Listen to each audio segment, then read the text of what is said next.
Doon yung sa kanila, malaki. Gusto ko rin may pagmalaki din naman sa inyo. Meron din tayong fellow alumni na sa larangan ng scene, sa pagpipinta. Nakarating na sa Europe, and while I was there in Milan, ay nakumbida ko sa Milan through the Office of Consul General, Congen Tito San Agustin. Napunta si Tolitz doon sa kasi ang kasaysayan ni Tolitz nung siya estudyante. I was there in the OSA. Nag-identify kami ng mga bata ng magagaling. So merong competition ng art competition, nag-champion siya. That was the time din na nagkaroon ng Region 3 competition.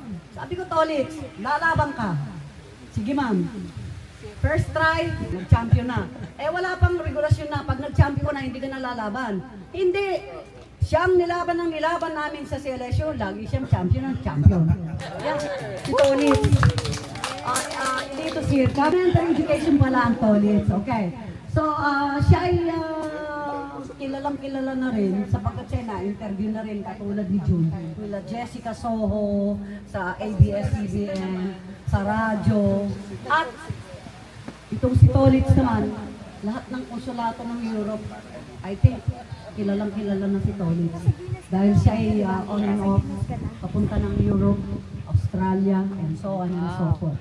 So, Sir, congrats. pwede natin din siyang pagmalaki. ang mga mural ng kung saan bansa, ginagawa niya. So, of course, we are very proud of you, Mr. Elito Sirca. Mr. Espejo.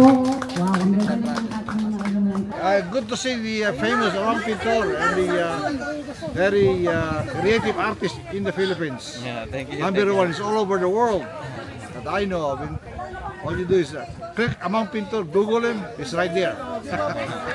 Thank you.